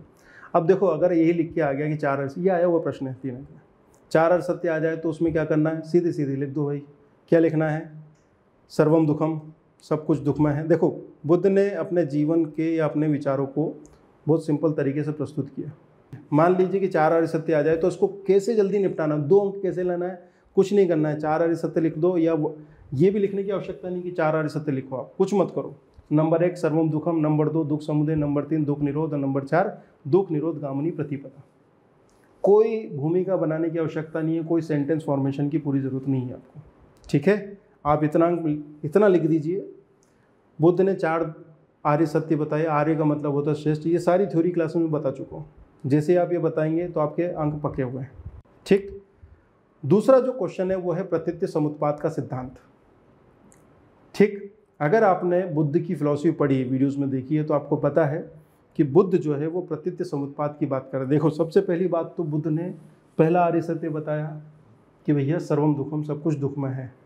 क्यों दुखमय है, क्योंकि उन्होंने कारण बताया कि जीव जो है वो अविद्या से ग्रसित होकर तृष्णा या इच्छाओं के जाल में फंसा हुआ, और उसके बाद वो कर्मफल चक्र में फंस जाता है। जब वो कर्मफल चक्र की बात करता है तब बुद्ध वस्तुतः द्वितीय आर्य सत्य में बताते हैं सर्वम दुखम, दूसरा है दुख समुदय, अर्थात दुख का कारण क्या है। तो दुख का कारण जब वो बताते हैं तो वो बताते हैं अविद्या को। पर यह अविद्या कैसे आई, तो इसके लिए वो प्रतीत्य समुत्पाद का एक सिद्धांत प्रस्तुत करते हैं। अब प्रतीत्य समुत्पाद का सिद्धांत प्रस्तुत करने के पीछे 2 उद्देश्य हैं। नंबर 1, बुद्ध ने कभी भी ईश्वर की बात नहीं की, ना ही कभी आत्मा की। एक स्थायी चेतन तत्व के रूप में आत्मा तथा एक परम शक्ति के रूप में ईश्वर, इसकी व्याख्या नहीं की है बुद्ध ने। इसीलिए बौद्ध दर्शन निरीश्वरवादी है तथा अनात्मवादी है। क्या है, अनिश्वरवादी है तथा अनात्मवादी है। प्रथम आर्य सत्य सर्वम दुखम, उन्होंने संसार को दुख में बताया, क्योंकि जीव जो है वो अविद्या से ग्रसित है। ये बात बताने के लिए उन्होंने दूसरा आर्य सत्य बताया। देखो, जब बुद्ध से पूछा गया कि हे बुद्ध, तुम बता रहे हो कि सर्वम दुखम, पर ये दुख क्यों आया, क्योंकि हम तो खुश हैं। तो उन्होंने बताया कि जो तुम्हारी खुशी है वो इच्छाओं से प्रेरित है, वो इच्छाएं पूरी नहीं होंगी तो दुखी हो जाएंगे। जैसे कि आज आप में से बहुत सारे बच्चे खुश होंगे कि हमारे 70+ है, हमारे 75 है, हमारे 80 है, 85 है, ठीक है, ठीक। परंतु जैसे ही 75 सही हो जाएंगे, जैसे 70 सही हो जाएंगे तो क्या करना पड़ेगा, अरे यार ये मेंस का सिलेबस। बुद्ध कहेंगे देखिए दुख है, ये दिख क्या रहा है, सुख। किसी ने कहा सर ये देखिए मिठाई, ये देखिए सर मटन, ये देखिए सर चिकन, ठीक है खा लो। फिर 45 साल के बाद में कोलेस्ट्रॉल बढ़ गया है, बाईपास हो रही है, बीपी हाई है, ये क्या है, दुख का कारण है। इच्छा, डिप्टी कलेक्टर बनने की इच्छा, आप सब लोग स्वतंत्र थे। अविद्या ने आपको दिमाग को घेरा कि संसार में हमें ताल ठोक के झंडे गाड़ने हैं, तो हमें क्या करना है, बड़ा पद प्राप्त करना है। तो उस अविद्या ने आपको घेरा, तो आप जीव क्या करेगा, उस कारण कार्य चक्र में फंस जाएगा। कारण को ढूंढने जाएंगे तो यही बात, एक से दूसरी चीज उत्पन्न होती है, प्रतीत्य समुत्पाद। प्रतीत्य समुत्पाद का प्रयोग उन्होंने कारण कार्यवाद को स्थापित करने में लगाया कि भैया हाँ, यहाँ पर इस सिद्धांत को स्थापित किया जा सकता है। ये बिल्कुल वैसा ही है जिसको आप बोलते हैं कर्मफल सिद्धांत। ये वही सिद्धांत है जिसको कृष्ण ने गीता में प्रतिपादित किया कि हे अर्जुन, तुम फल की चिंता कर रहे हो, तुम्हारे हाथ में तो केवल कर्म है, कर्मण्येवाधिकारस्ते मा फलेषु कदाचन। इस तरह की बातों को बाद में एलोबरेट किया। ठीक है, दुख समुदय के अंतर्गत, या यूँ कहें कि दुख के कारणों की खोज करते हुए प्रतीत्य समुत्पाद को बताते हैं, जो कि कुछ और नहीं बल्कि कारण कार्यवाद है। ये दुख के कारणों पर चर्चा करता है और अंतिम रूप से किसको बताता है, अविद्या। अब मैंने ज़्यादा नहीं लिखा, मैंने क्या लिखा, बुद्ध दर्शन की। अब प्रतीत्य समुत्पाद हमें ये तो बताना पड़ेगा ना कि बुद्ध ने बताया, यह बौद्ध दर्शन का सिद्धांत है। अब मैं एक ही लाइन में क्या बोला, बुद्ध के दर्शन का कार्य कारणवाद का सिद्धांत, प्रतीत्य समुत्पाद। इतना भी लिख दोगे 2 नंबर पक्के। फिर भी मन है कि हाँ ठीक है, एक लाइन और लिख दें, तो सीधे बता दो कि द्वितीय आर्य सत्य में दुख के कारणों की चर्चा करता है। मतलब एग्जामिनर को पता है कि भैया तुम्हें ये भी पता है कि चतुर्थ आर्य, चारों आर्य सत्य को तुमने बुद्धिस्ट फिलॉसफी को बहुत अच्छे समझ लिया है, और तुम ये भी जानते हो कि द्वितीय आर्य सत्य में दुखों या दुख के कारणों की खोज करते हुए प्रतीत्य समुत्पाद बताते हैं। काम खत्म। तीसरा प्रश्न, बौद्ध दर्शन में दुख का प्रमुख कारण किसे बताया गया? आप उम्मीद करिए आपको ऐसे भी सिंपल प्रश्न मिलेंगे, परंतु ये ट्रिकी क्वेश्चन है। ये जितना सिंपल है उतना दिखता नहीं है। आप में से कुछ बच्चे जिन्होंने गलत तरीके से पढ़ा होगा या गलत चीज़ों को समझा होगा, तो वहाँ पर वो कुछ भी लिख सकते हैं। पर ध्यान रखो कि बुद्ध ने दुख का केवल एक ही कारण बताया, वो है अविद्या, या अविद्या से ग्रसित या उत्पन्न तृष्णा या इच्छा। तो क्या करना है, अविद्या या तृष्णा। ज़्यादा अच्छा है कि जहाँ स्कोप है वहाँ लिख दो कि बौद्ध दर्शन में दुख के प्रमुख कारण के रूप में अविद्या या तृष्णा की व्याख्या की गई है। खत्म, आपके 2 अंक पके हुए हैं। अगले क्वेश्चन की तरफ चलते हैं। बौद्ध दर्शन में निर्वाण या मोक्ष, निर्वाण भी आ सकता है, मोक्ष भी आ सकता है, ठीक, की अवधारणा, या फिर क्या लिखा जाएगा, बौद्ध दर्शन में निर्वाण या मोक्ष, या बौद्ध दर्शन का मोक्ष, ऐसा भी आ जाएगा। अब जब आप बुद्धिस्ट फिलॉसफी को पढ़ेंगे तो उसमें चतुर्थ आर्य सत्य, अष्टांगिक मार्ग का जो अंतिम चरण आएगा, वहाँ पर जीव सभी प्रकार की अविद्या या तृष्णाओं से मुक्त हो जाएगा, और जैसे ही वह सभी प्रकार की इच्छाओं से मुक्त होता है, वह निर्वाण प्राप्त कर लेता है। उसके लिए मृत्यु आवश्यकता नहीं, जीते जी निर्वाण प्राप्त कर लेगा। जीवन काल में ही वह मोक्ष प्राप्त कर लेगा। आपको मोक्ष प्राप्त करना है तो क्या करना है, सभी कर्म फलों को तो समाप्त करना ही पड़ेगा, वो तो भुगत नहीं है। जैसे ही नए कर्म के प्रति आपकी या जीव की जो जुड़ाव है वो खत्म हो जाएगा, तो वहाँ पर मोक्ष की प्राप्ति हो जाएगी। इस बात को समझना पड़ेगा। तो बौद्ध दर्शन में जीव के लिए मोक्ष का मतलब क्या है? बुद्ध के अनुसार या बौद्ध फिलॉसफी के अनुसार मोक्ष का मतलब है इच्छाओं से या तृष्णाओं से मुक्ति, या सभी प्रकार की इच्छाओं की समाप्ति, खत्म। जिस दिन सभी प्रकार की इच्छाएं समाप्त हो जाएंगी, आप मोक्ष को प्राप्त हो जाओगे। यही बुद्ध है। मान लीजिए कि मुझे 5 अंक पर लिखना होता तो मैं बता था कई प्रतिमानों से कि बुद्ध ने इनके दीपक के बुझ जाने के संदर्भ में मोक्ष की अवधारणा को प्रस्तुत किया। उन्होंने ये भी बताया कि जीवन में, इसी जीवन में रहते हुए मोक्ष को प्राप्त किया जा सकता है। यहाँ पर 2 अंक के लिए लिखना था तो ये सारी बातें आवश्यक नहीं है। आपको टू द पॉइंट बताना है कि भैया तृष्णाओं या इच्छाओं को समाप्त हो जाना ही बुद्धिस्ट फिलॉसफी में निर्वाण या मोक्ष। बाकी सारी चीज़ें सप्लीमेंट्री, कि भैया मोक्ष मिला तो क्या होगा, क्या हम स्वर्ग जाएंगे, क्या हम नर्क जाएंगे, ये सब। वहाँ अगर 5 अंक का स्कोप है तो 5 लाइनें अगर लिखनी है, 50 से 60 शब्द लिखने हैं, तो फिर ये 2-3 बिंदु लिख देंगे तो वो 5 अंक का प्रश्न हो जाएगा कि कैसे 2 अंक में आंसर लिखना है, कैसे 5 अंक में। इसी में कौन सी ऐसी 3 चीज़ें और जोड़ेंगी कि ये 5 अंक के लिए हो जाएगा। ठीक है, आगे बढ़े। अब तो निर्वाण की अवधारणा बता चुका हूँ मैं, इसके बाद आगे बढ़ते हैं। अगला जो कॉन्सेप्ट है बौद्धिस्ट फिलॉसफी का, वो है दुख निरोधगामिनी प्रतिपदा। दुख निरोधगामिनी प्रतिपदा।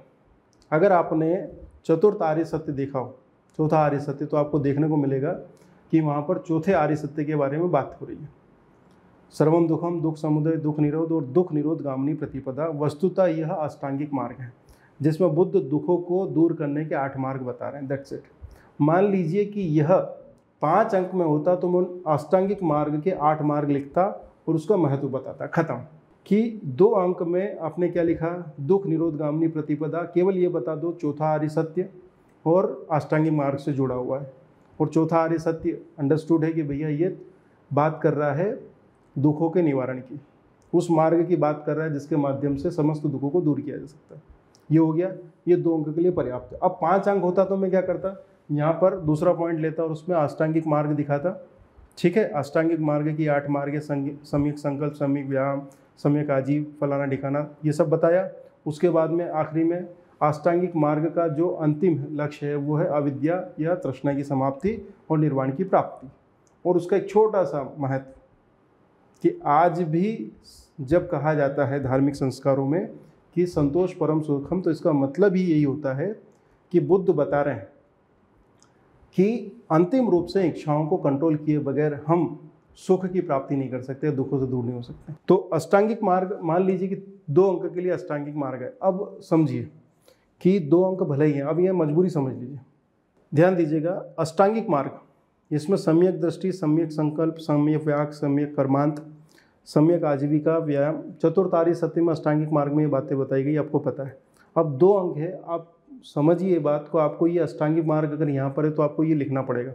ये हो सकता है कि आप कैसे लिखें इसको, सम्यक दृष्टि, फिर डेश डेश संकल्प, डेश डेश वाक्य, डेश डेश कर्मांत, ऐसा कर सकते हैं। ठीक है, ऐसे। या फिर क्या लिखें, सम्यक दृष्टि कॉमा सम्यक संकल्प। ये 8 शब्द या 16 शब्द आपको लिखने पड़ेंगे अष्टांगिक मार्ग में, तब आपको 2 अंक मिलेंगे। और ज़्यादा बेहतर है कि आप कोई ऐसी करामात दिखाएं जैसे मैं दिखाने की कोशिश कर रहा हूँ, ये काम कर सकते हैं। ठीक है। फिर अगला है बुद्ध के अनुसार 3 स्वर्णिम मार्ग क्या है। तो बुद्धिस्ट फिलॉसफी में अगर आप 3 स्वर्णिम मार्ग देखेंगे तो वो है प्रज्ञा, शील तथा समाधि। प्रज्ञा, शील तथा समाधि। या प्रज्ञा का मतलब 3 बातों से होता है, जिसमें सम्यक दृष्टि, सम्यक संकल्प दोनों शामिल होते हैं। अष्टांगिक मार्ग के 3 भाग किए उन्होंने। ठीक है, जिसको कहा कि ये 3 स्वर्णिम मार्ग हैं, अगर आप इनका उपयोग करते हैं तो इससे आप मोक्ष की तरफ प्राप्त हो सकते हैं, या मोक्ष की तरफ बढ़ सकते हैं, या निर्वाण की तरफ बढ़ सकते हैं। ये प्रश्न पूछा गया है।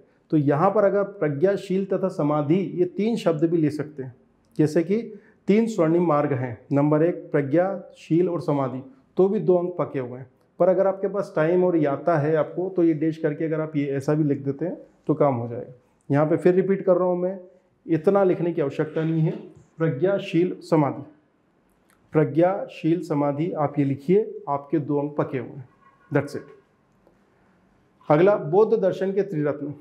अब आपको धम्म, संघ तथा बुद्ध, या यूँ कहें कि बुद्ध, धम्म तथा संघ, ये बौद्ध दर्शन के त्रिरत्न कहे जाते हैं। मैंने आपको कहा कि विचारकों में जो 2 अंकी प्रश्न हैं वो अधिकांश मामलों में फैक्चुअल है, क्योंकि वहाँ कॉन्सेप्ट का स्थान नहीं है, और अगर स्थान है तो उसको बहुत ही शॉर्ट में और स्वीट तरीके से निपटाना पड़ेगा। इस बात को समझ लीजिए। तो बुद्ध, धम्म तथा संघ, ये 3 ऐसी चीज़ें हैं जिनके बारे में आप सीधी बात कर सकते हैं।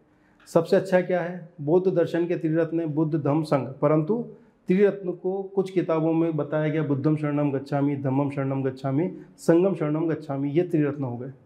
आप सीधा बोले बौद्ध दर्शन के त्रिरत्न बुद्ध, धम्म, संघ, या त्रिरत्न लिखें, त्रिरत्न, और उसके बाद 1 2 3, खत्म बात। मैं बता रहा हूँ आपको लिखना कैसे। अगला, बौद्ध दर्शन का मध्यम मार्ग का सिद्धांत। अब ये हो गई थ्योरी। अब मध्यम मार्ग का सिद्धांत आप ये समझिए कि ये 5 अंक में भी आ सकता है, और अगर मूड बने या उसको एक टुकड़ों के रूप में लिया जाए तो 20 अंक में भी आ सकता है। तो इस 5 अंक या 20 अंक के प्रश्न को 2 अंक में कैसे लेना है, तो सभी, अब देखो बहुत व्यवहारिक तरीके से आंसर लिखना है। मध्यम मार्ग क्या है, अतिवाद, एक्सट्रीम से हटना, बीच कोई रास्ता लेके आना। बुद्धिस्ट फिलॉसफी का जो सार तत्व है वो वस्तुतः वह मध्यम मार्गी है।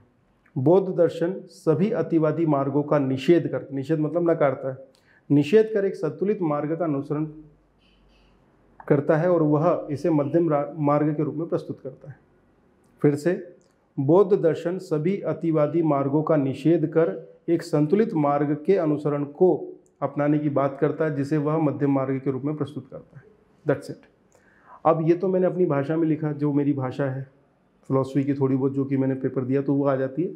आप सिंपल भाषा में भी लिखेंगे कि बौद्ध दर्शन या बुद्ध अगर यहाँ पे बौद्ध दर्शन दिया तो बौद्ध दर्शन लिखिए, और अगर बुद्ध का मध्यम मार्ग लिखा हो तो बुद्ध के बारे में बताइए कि बुद्ध ने सभी अतिवादी मार्गों को या फिर चरम स्तर के अतिवाद को नकारते हुए बीच के या संतुलित मार्ग की महत्ता को स्थापित किया, जिसे वे अपने दर्शन में मध्यम मार्ग के रूप में जानते हैं। खत्म, इतना ही लिखना है, 2 अंक आपके पके हुए हैं।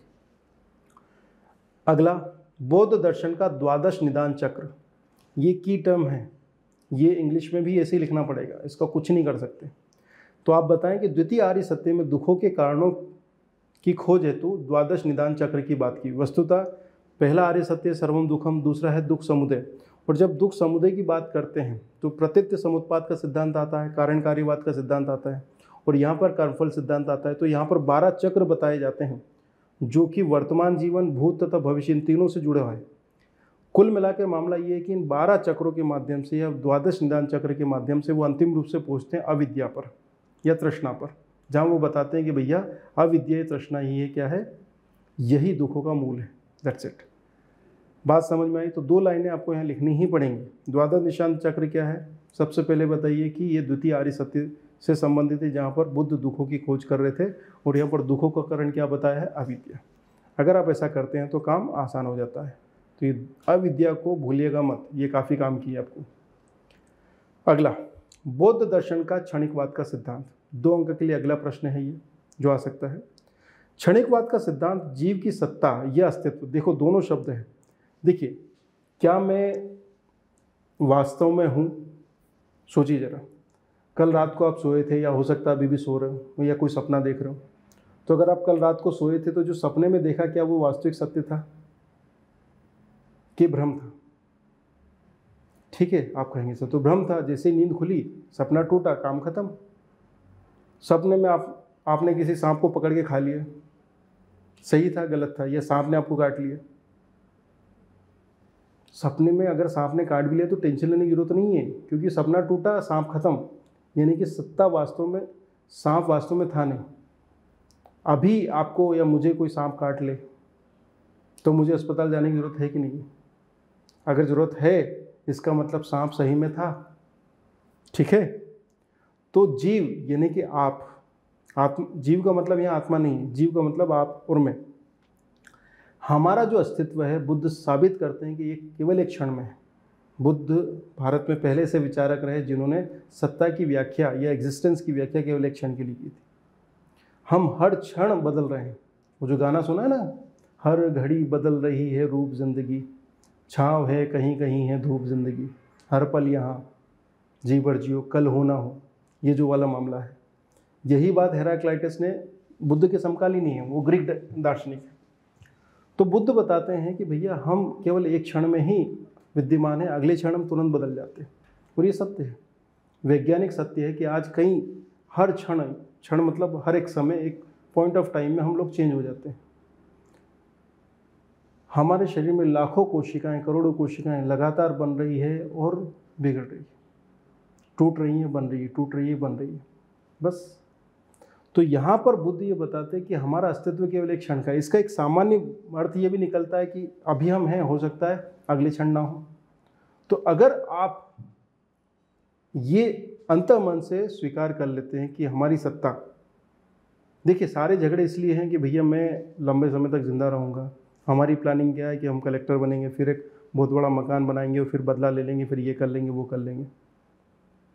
कभी कभी जीवन बताता है कि ये सारी चीज़ें धरी धरी रह जाती हैं। कोविड में बहुत सारे लोगों ने देखा ये चीज़, मैंने खुद देखी, और उसके हिसाब से अपने जीवन को परिवर्तित भी किया। मैं बहुत सीधी सी बात कर रहा हूँ, पैसा, सत्ता, पावर, पोस्ट, ये सब आपके लिए हैं, आप इसके लिए नहीं हो। ठीक है, तो बुद्ध यही बता रहे हैं आपको कि आपका अस्तित्व एक ही क्षण का है, अगले क्षण हो सकते हैं, ना भी हो सकते हैं। तो जैसे ही अगर सत्ता एक क्षण की है तो आप क्या करोगे? आप लालच से, भय से, इन सब चीज़ों से मुक्त हो जाओगे। ठीक है, और जब आप इच्छाओं से मुक्त हो जाओगे तो आप मोक्ष के करीब पहुंच ही जाओगे। तो क्षणिकवाद का सिद्धांत वस्तुतः लालच, डर, बहुत सारी समस्याओं का समाधान करता है, नैतिकता की स्थापना करता है बुद्ध के हिसाब से। इसी क्षणिकवाद के आधार पर, अब सत्ता अगर है ही नहीं तो क्या आत्मा है? हम नहीं तो चलो हम तो मर जाएंगे, पर आत्मा तो अजर अमर है। तो बुद्ध ने ना, अजर अमर जैसी कोई आत्मा नहीं है। फिर किसी ने पूछ लिया कि भैया पुनर्जन्म होता है क्या? क्योंकि पुनर्जन्म तो होता है, परंतु वह सत्ता का परिवर्तन मात्र है। ये बिल्कुल वैसा है जैसे कि हम तालाब में एक पत्थर जब फेंकते हैं तो जहाँ पत्थर फेंका गया है वहाँ से एक तरंग उठती है और वो किनारे तक पहुँचती है। तो जो तरंग पैदा हुई थी और जो तरंग किनारे पे पहुँची, वो दोनों अलग अलग तरंग हैं। इसके बीच में कई तरंगें आई और चली गई, परंतु उसका एग्जिस्टेंस है। ठीक इसी तरह से आज जो जीव है उसने जो कर्म किए उसके फल उसको भुगतने हैं। ठीक है, कर्मफल सिद्धांत को तो छोड़ नहीं सकते थे, तो वो क्षणिक सत्ता के माध्यम से एक स्थायी आत्मा को भी नकार देते हैं, ईश्वर को भी नकार देते हैं। तो क्षणिकवाद का सिद्धांत, अब देखो इतनी बार सारी बातें हो गई, तो ये 5 अंक 11 अंक में जा सकती है। 2 अंक में क्या लिखना है कि भैया क्षणिकवाद का जो सिद्धांत है वो सत्ता या अस्तित्व को एक क्षण के रूप में व्याख्यायित करता है और यह अनात्मवाद को स्थापित करता है, अर्थात बौद्ध दर्शन में आत्मा नहीं। अगला है महाविनिष्क्रमण। सीधे बता दोगे भैया बौद्ध द्वारा गृह त्याग की जो घटना है उसको महाविनिष्क्रमण कहा गया है और उसे एक घोड़े के माध्यम से दर्शाया गया है। खत्म। अगला संबोधि क्या है? सीधे से बात करो, बुद्ध द्वारा ज्ञान प्राप्ति। पूरा सेंटेंस नहीं किया, आप पूछ रहे थे ना सर पूरा सेंटेंस, तो मैंने शुरुआत में वही किया, लिखना शुरू किया, फिर समझ में आया क्या लिखने की आवश्यकता है पूरा सेंटेंस। बुद्ध द्वारा ज्ञान प्राप्ति को संबोधि कहते हैं। अब इसमें क्या है, हमें ज़्यादा लिखने का मौका मिल रहा है, मतलब हम शब्द कम लिख रहे हैं, ज़्यादा चीज़ें बता रहे हैं बगैर सेंटेंस पूरा किए। कैसे प्रदर्शित करेंगे? बोधि वृक्ष द्वारा प्रदर्शित। बोध गया में निरंजन नदी के तट पर इन्हें संबोधि प्राप्त हुई। ये तीसरा बिंदु इसलिए आ पाया क्योंकि उपरोक्त दोनों जो बिंदु हैं उनका सेंटेंस पूरा नहीं किया। अगर वो सेंटेंस पूरा करता तो तीसरा पॉइंट नहीं आता।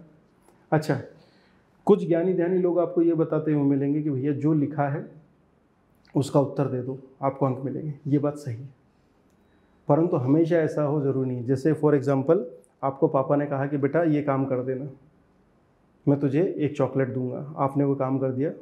सीधे से बोलो कि भैया, मान लो कि मैंने अपनी पत्नी को नॉलेज दी है कि भैया तुम दिन के 50 पेज लिख दो, ये क्वेश्चन है, इनके आंसर लिख दो, मैं शाम को चेक करूँगा, देखूँगा। शाम को पता लगा उसने 50 की जगह 100 लिख दिया, तो मैं खुश होऊंगा कि दुखी होऊंगा? बस ऐसे ही अगर आपको संबोधि बताते हुए 2 अतिरिक्त बिंदु आप उसी टाइम पीरियड में लिख सकते हो बगैर अपना नुकसान किए, तो एग्जामिनर खुश होगा। और एग्जामिनर हो सकता है आपको यहाँ तो 2 ही दे, पर अगला जो 5 अंक का प्रश्न है वहाँ अगर वो 3 दे रहा है तो 3.5 देगा, कहीं अगर वो 20 दे रहा है तो आपको 15 दे रहा है तो 17 देगा। तो अल्टीमेटली तो अपने को खुश करना है उसको, तो इस बात को ध्यान दीजिएगा। ठीक, तो संबोधि हो गया। इसके बाद में अगला है धर्मचक्र प्रवर्तन। धर्मचक्र प्रवर्तन का मतलब है धर्मोपदेश। बुद्ध गए सारनाथ, सारनाथ के मृगदा वन में, वहाँ पे अपना पहला प्रवचन दिया और इसे बौद्ध साहित्य में चक्र द्वारा प्रदर्शित करते हैं। क्या लिखा? बुद्ध द्वारा प्रथम धर्मोपदेश, दूसरा सारनाथ के मृगदा वन में घटित और चक्र द्वारा प्रदर्शित। खत्म। आप चाहो तो 3 लाइनें खींच के कि भैया ये बना 1 2 3, ये से भी कर सकते हो, कोई दिक्कत नहीं है। मध्यम मार्ग का सिद्धांत बौद्ध दर्शन का महत्वपूर्ण सिद्धांत, आपको बताना पड़ेगा बौद्ध दर्शन का है। फिर अतिवादी मार्गों का निषेध करता है, निषेध करता है ये भी नहीं लिखा। और क्या करेगा? संतुलन स्थापना, बैलेंस। अगर बीच का मार्ग निकलेगा तो लड़ाइयाँ खत्म होगी। अगर ये मौका मिले 5 अंक 11 अंक में तो वहाँ पर डिटेल करेंगे। ठीक है बच्चों, तो ये थे 2-2 अंक के प्रश्न।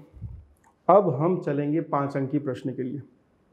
ठीक है, तो आज मैंने 2 अंक के लिए भी हैं, 5 के लिए भी है और 20 अंक के लिए भी है। तीनों केस स्टडी विचार था मेरा, पर मन की थोड़ी चीज़ें ज़्यादा चर्चा करनी है, वो कल वाली क्लास में निपटाएंगे हम केस स्टडी। ठीक, बुद्ध के अष्टांगिक मार्ग की व्याख्या कीजिए। अभी ध्यान दीजिएगा, अष्टांगिक मार्ग मैंने बताया था तो वहाँ पर केवल ये 8 चीज़ें, 8 शब्द लिख के काम चला दिया था। ठीक है, अभी मैंने कुछ देर पहले आपको 2 अंक में बताया था कि अष्टांगिक मार्ग क्या लिखना है, तो कुछ मत करना, अष्टांगिक मार्ग ऐसे लिख दिया था और फिर उन्होंने कहा कि 2 बिंदु डालोगे तो 5 अंक का हो जाएगा। उदाहरण देके बता रहा हूँ कैसे 2 और 5 अंक का आंसर लिखना है।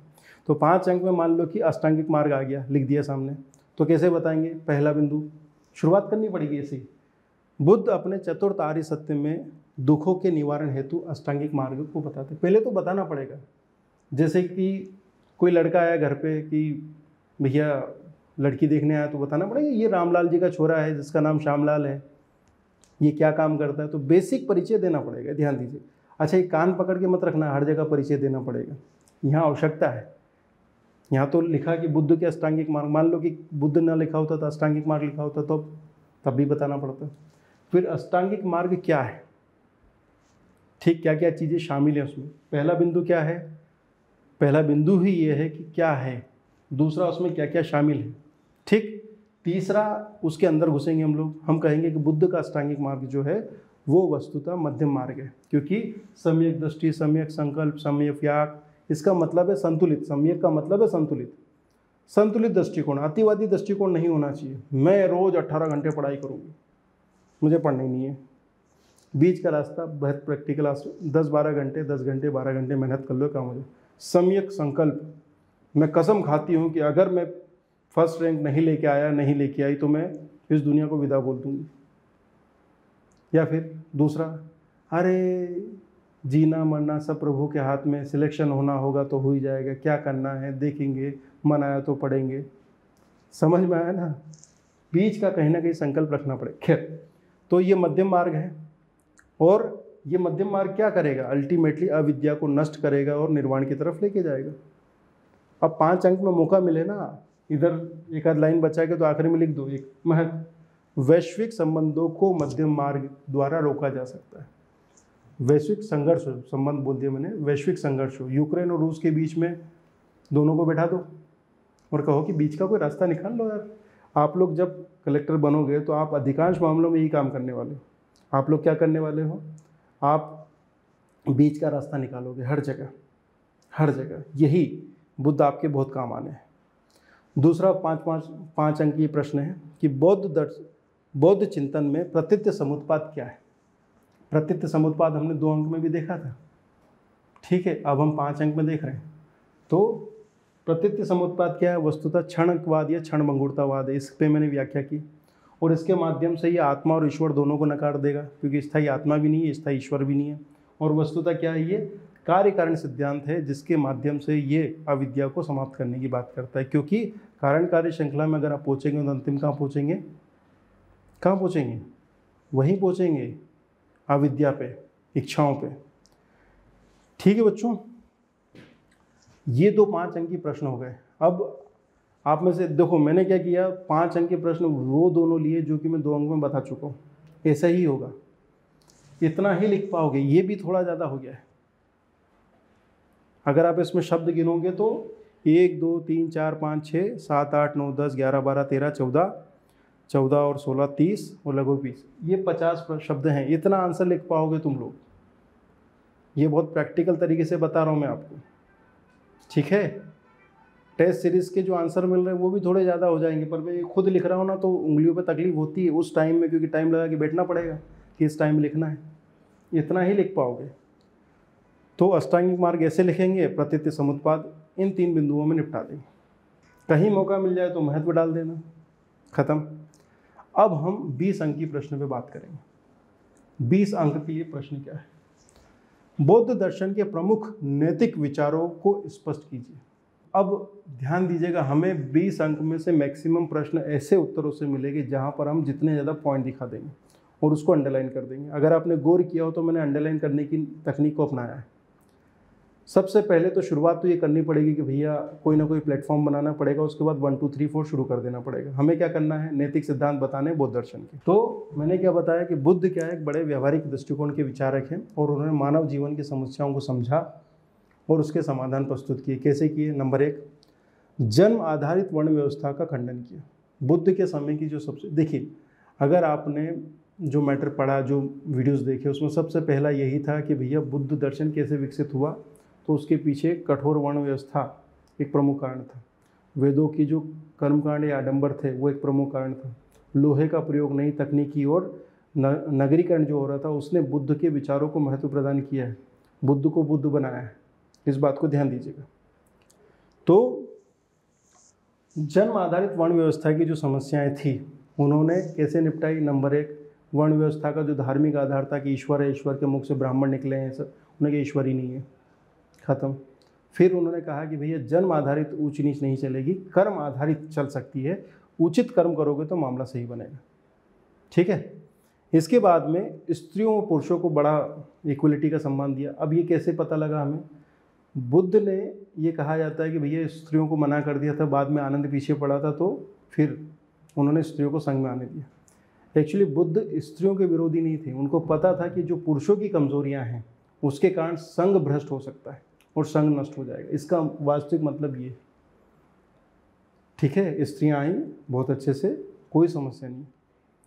अगला, अगर आप देखेंगे तो मध्यम मार्ग का सिद्धांत, ये जो बिंदु है ये मध्यम मार्ग का सिद्धांत प्रस्तुत करता है और बुद्ध के विचारों का जो नैतिक दृष्टिकोण है, अगर मध्यम मार्ग के सिद्धांत अपनाते हैं तो पूरे संसार में जो इतने भी संघर्ष हैं उनको संघर्षों को समाप्त किया जा सकता है। चाहे वो ईगो का संघर्ष हो, पति पत्नी के बीच में हो, दो संबंधों की बीच में हो, व्यक्तिगत संबंध हो, दो देशों के मध्य संबंध हो या अंतर्राष्ट्रीय संबंध हो, अगर आप ये देखेंगे तो काम हो जाएगा। तीसरा मध्यम मार्ग का सिद्धांत महत्व दिखा दीजिए। उसके बाद में चौथा बता दीजिए क्षण भंगुरतावाद या क्षणिकवाद का सिद्धांत। तो अगर आप क्षण भंगुरतावाद या क्षणिकवाद का सिद्धांत सोचिए, कोई बहुत पहलवान आया कि मैं बाहुबली हूँ, ये हूँ, वो हूँ, और बुद्ध जैसा व्यक्ति उनको यही बता दे कि भैया अगले क्षण पक्का होना।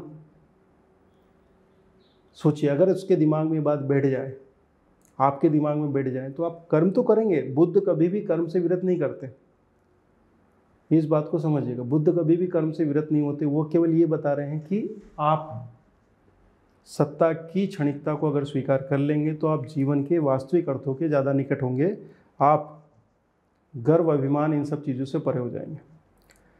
इसके बाद में मोक्ष को बताया सभी तृष्णाओं की समाप्ति। आडंबर या कर्मकांडों को नकारते हैं यहाँ पे, तो आडंबर कर्मकांड इनको नकारते हुए मोक्ष की जो अवधारणा है कि स्वर्ग मिलेगा, वहाँ पर मामला नहीं बन रहा है। अच्छा, जूम कर दूँ मैं इसको। तो बौद्ध दर्शन को सभी तृष्णाओं की समाप्ति, ये मोक्ष को जो बताया कि भैया तृष्णाएं समाप्त हो जाएगी, तो ऐसा अगर होता है तो वो आडंबर और कर्मकांडों का विरोध कर ही रहे हैं। इसके अलावा जो 10 शील बताए हैं वो बेसिकली सदाचार के नियम हैं। तो अगर आप अच्छा आचरण करोगे, जो 10 शील हैं बौद्ध संप्रदाय के। इसके अलावा बुद्ध ने कहा कि भैया आत्मदीपो भव। जैसे मैं आपको बताता हूँ कि आप ज़्यादा भरोसे टीचरों के रहो मत, आप खुद ये विचार करोगे क्या सही है। जितना व्यवहारिक बुद्धि से आप समझोगे आपको समझ में आ जाएगा कि कितना सही है। तो अपना मार्ग खुद चुनना है, ठीक है। इसके बाद में अब आगे बढ़ते हैं। 8वां बिंदु, व्यवहारिक स्तर पर अहिंसा। देखो व्यवहारिक स्तर की अहिंसा का मतलब क्या है। एक अहिंसा होती है जैनों वाली कि भैया कुछ भी हो जाए, सोचना भी नहीं है किसी हिंसा के बारे में। और बुद्ध क्या कह रहे हैं कि भैया आप मांस खा सकते हो, ठीक है, आप कृषि कर सकते हो। जैन क्या कहेंगे, कीड़े मकोड़ों को भी नहीं मानना है। तो वो अतिवादी अहिंसा को छोड़ के व्यवहारिक हिंसा की बात करते हैं कि भैया जहाँ ज़रूरत पड़े डिटेंस होना चाहिए। अगर आप सारे अपनी सेना समाप्त कर दोगे, अपने परमाणु बम हटा दोगे, पाकिस्तान घुस आएगा, आतंकवादी आपकी नाक में दम कर देंगे। तो बुद्ध व्यवहारिक दृष्टिकोण की व्यक्ति है। आप आगे बढ़ के किसी को मत मारो। भारत कहता है कि हम किसी पर आक्रमण नहीं करते, पर अगर कोई हम पर आक्रमण करेगा तो हम छोड़ेंगे नहीं, घर में घुस के मारेंगे। तो ये है बुद्ध की व्यवहारिक अहिंसा। जो कहते हैं कि नहीं भारत बहुत आक्रामक है, हिंसक हो गया, नहीं, हिंसक नहीं हुआ है, वो अहिंसा के मत पर चल रहा है, परंतु बात कर रहे हैं।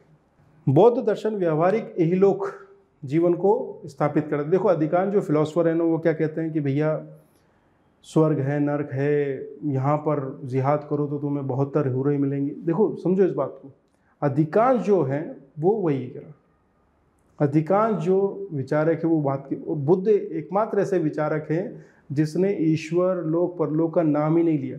ध्यान दीजिएगा, भारत से जितने भी संप्रदाय, जितने भी विचार निकले, उनमें सबसे ज़्यादा जो प्रचलित हुए हैं वो बुद्ध हुए हैं। और उसका कारण यही है कि उन्होंने बहुत व्यवहारिक दृष्टिकोण से बात की। उन्होंने सीधे कहा कि भ्रमजालों आडंबरों से युक्त रहो, काम हो जाएगा। अगला 3 स्वर्णिम मार्ग, प्रज्ञाशील और समाधि, वही नैतिकता के आधार ही हैं, इससे काम हो सकता है। आखिरी में फिर क्या करना है हमें, आखिरी में हमें फिर बता देना है कि भैया जो बुद्ध हैं वो संघर्षों को समाप्त करते नजर आते हैं, इनसे बड़ा विचारक नहीं है और बहुत अच्छी अच्छी बातें बोलते हैं। अब जो बातें मुझे बतानी है आप लोगों को वो समझिए। वो बातें ये हैं बच्चों की, अगर ध्यान दीजिए, अगर आपने इस प्रश्न के उत्तर पर गौर किया हो, इस प्रश्न को मैंने लगभग 200 शब्दों में ही लिखा है, परंतु मैंने 10 बिंदुओं पर चर्चा की। और निष्कर्ष लिखने के बाद में, देखो निष्कर्ष लिखने के बाद में क्या लिखा, आवश्यक नहीं। अगर आप 10 बिंदु इतना लिख देते हैं, 200 शब्द लिख देते हैं, तो यहाँ पर ये जो मैंने आंसर लिखा है इसको 16-17 नंबर तक मिल सकते हैं। तो आपको प्रश्न का उत्तर बिंदुवार ही लिखना है, चाहे वो 2 अंक में हो, चाहे वो 5 अंक में हो, चाहे वो 20 अंक में हो। ठीक है, इसके लिए हमें आवश्यकता क्या पड़ेगी? प्रैक्टिस की और मैटर पर पकड़ के। ठीक, थैंक यू वेरी मच।